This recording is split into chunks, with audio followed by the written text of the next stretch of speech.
Moment right here is this generation's I Am Your Father. This is up there with the Darth Vader identity reveal. Perhaps one of the most unexpected things I've seen in quite some time.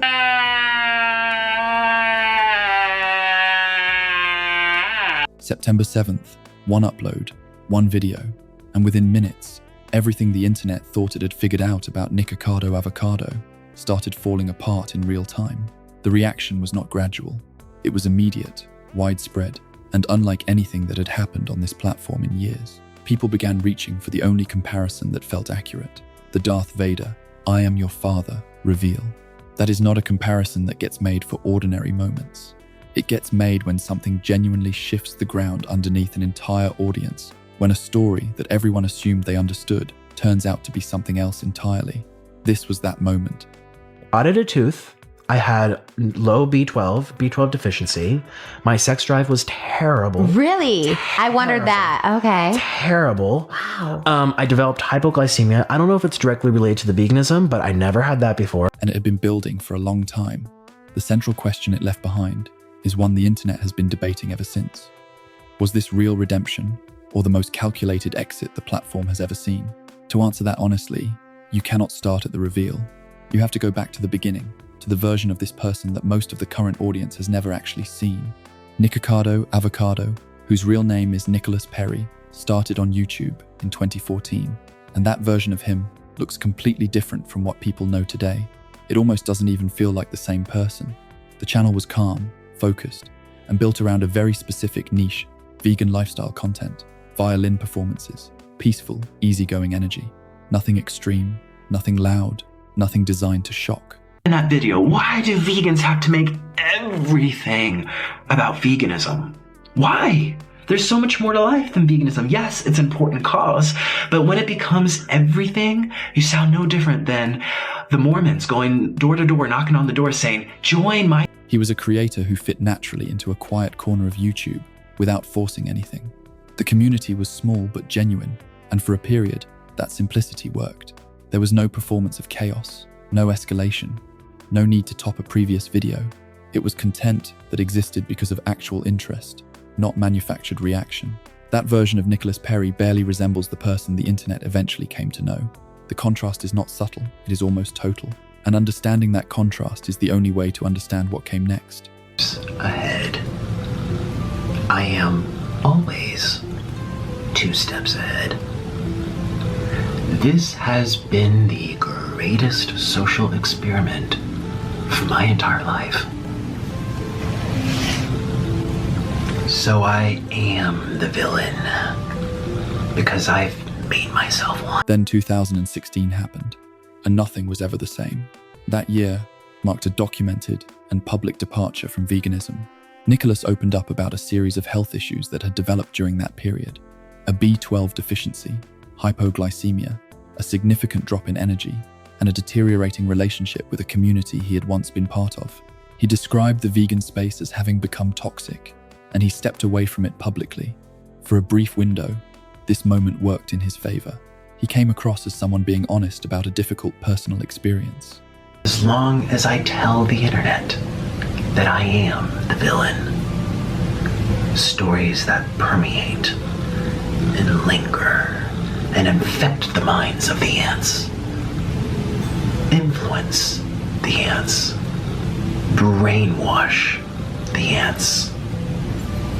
You are the ant. The audience responded with some sympathy, but what followed was not a return to calm, focused content.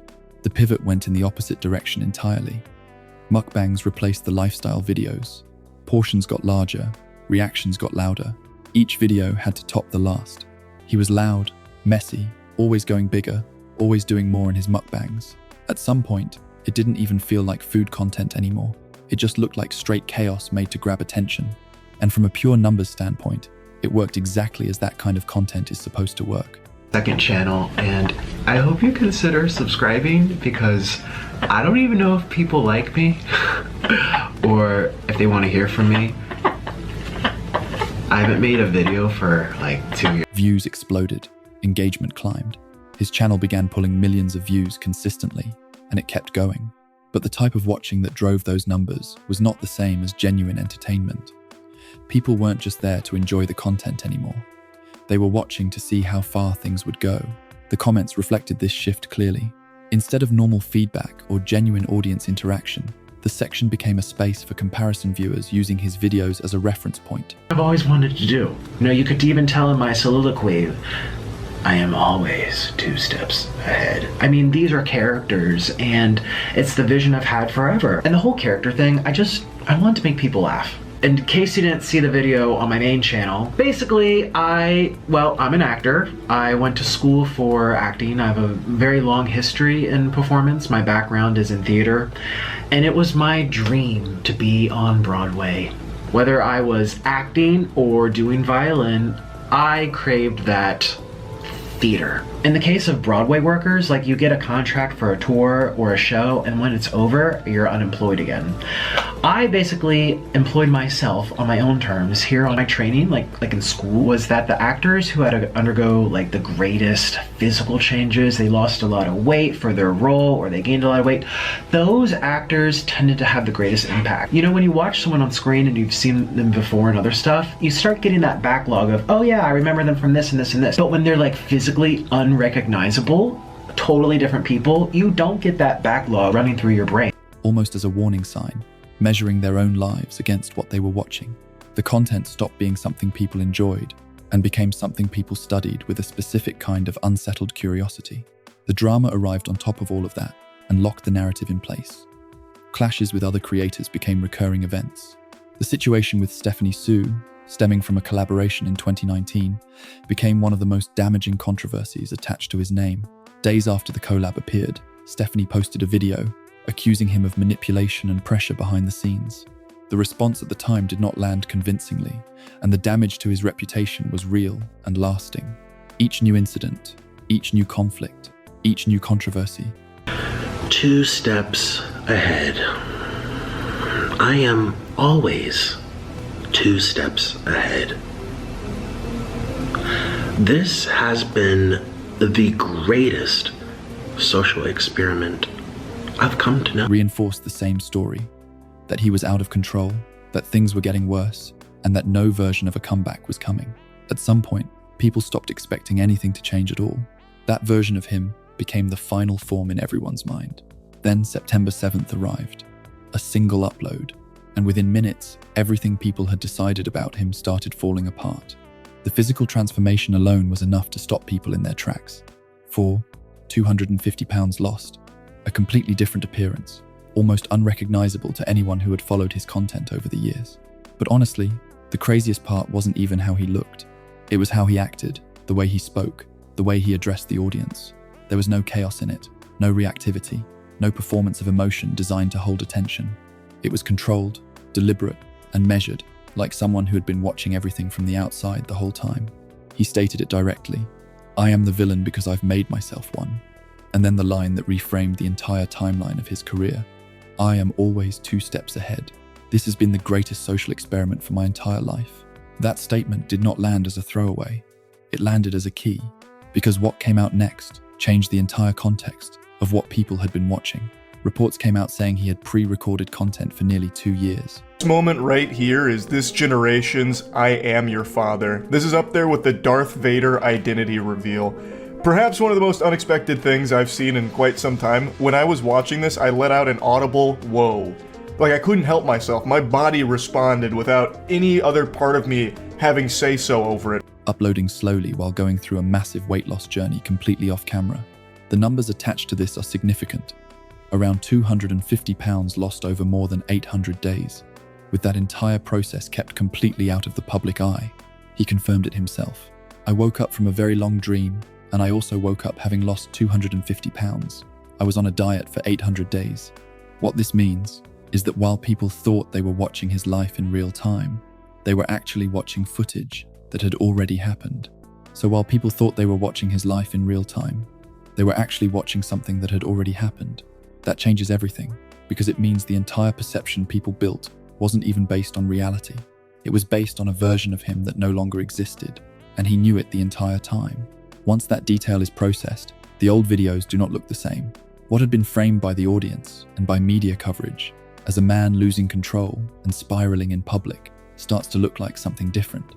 It starts to look like someone performing a role, leaning into specific behaviors, because those behaviors produce the results the platform rewards, while privately building something entirely different off camera. The follow-up video, titled "How I Fooled the Internet," extended the reveal further.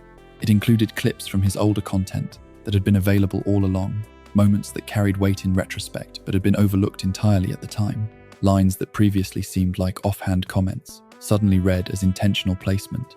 He also pointed to a video on his second channel from 2022, where he used almost the exact same monologue that appeared in the September 7th upload. Nobody had caught it. The groundwork had been laid years earlier, and the audience walked directly past it without registering it. His background explained the methodology behind all of it. "I'm an actor. I went to school for acting. I have a very long history in performance. My background is in theatre, and it was my dream to be on Broadway. When the traditional acting path did not produce the results he wanted, YouTube became the stage. And the physical transformation was not incidental, it was a documented tool." He explained the reasoning directly. "In my training, like in school, was that the actors who had to undergo the greatest physical changes, they lost a lot of weight for their role, or they gained a lot of weight. Those actors tended to have the greatest impact. The logic follows. When they're like physically unrecognizable, totally different people, you don't get that backlog running through your brain. The audience stops cross-referencing past material and experiences the performance as something new." As he described it, "It was really easy for me to blur that boundary between fact and fiction. Once that clicks, you can't unsee it. Not just in the reveal video, but in everything that preceded it." The initial reaction to the September 7th upload was, by any reasonable measure, surprisingly positive.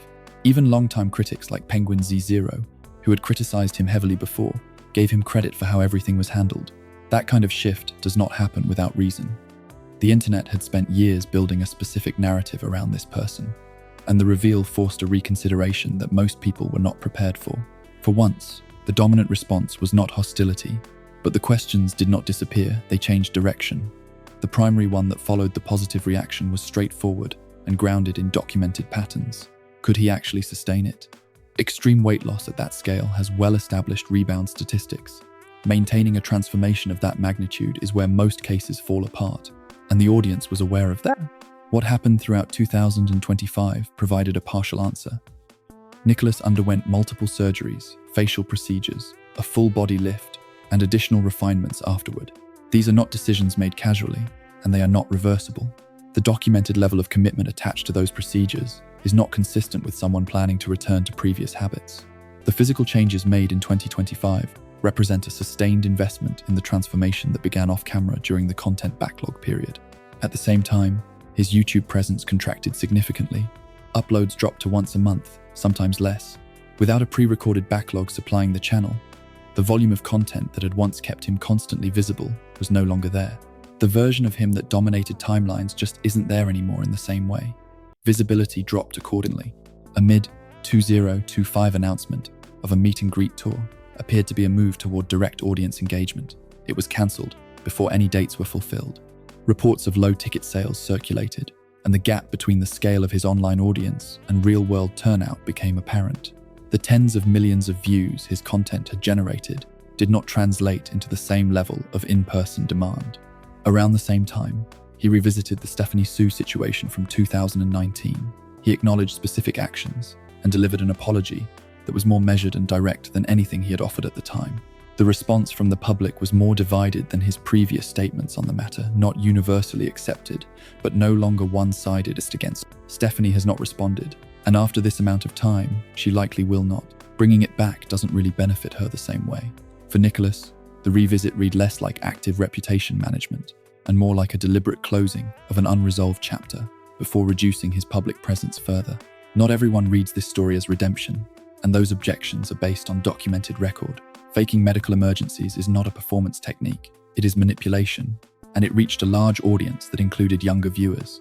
Extreme on-camera behavior affected real people, especially younger viewers. The scale of his platform during those years meant that the content had real reach and real impact, and a physical transformation does not overwrite what exists on record. For a significant portion of his former audience, the timing of the exit arriving after years of maximum engagement, maximum revenue, and maximum attention reads as strategically clean, in a way that raises rather than resolves questions. The counterposition is equally grounded in verifiable fact. The weight loss required 800+ real days of documented discipline, conducted off-camera without any of the visibility that would have generated additional engagement. The surgeries in 2025 are documented and medically significant. The reduced content output following the reveal is real and ongoing. The physical transformation required 800+ real days of real discipline. The reveal wasn't just a stunt, it changed his actual life. These are not presentation choices, they are physical realities. Both positions are factually supportable. The damage was real, the strategy was real. They are not mutually exclusive, and this story does not resolve cleanly into either one. Nikocado Avocado did not invent the escalation model that drove his growth on YouTube. That formula, more extreme content generating more views, more revenue, and more reach, which then demands even more extreme content to maintain, existed on the platform before he arrived, and continues operating across it today. He took it further than almost anyone else, but the machine was already running. He fed it, and the audience rewarded every step of the escalation, at scale, for years. The September 7th reveal forced something the platform rarely produces, a moment of collective, genuine self-examination. Were we watching a breakdown, or were we the experiment? The line, "This has been the greatest social experiment for my entire life," lands entirely differently once the full context is in place. Whether the complete plan was in place from the beginning, or was developed and refined over years of execution, what it exposed about audience behavior is concrete. Narratives around creators get constructed quickly and questioned rarely. Content assumed to be current is accepted as current without verification. The audience is almost never ahead of the story. They are reacting to a version of it that has already moved on. I am always 2 steps ahead. By the time most people understood what that line actually meant, it had already been true for longer than anyone realized.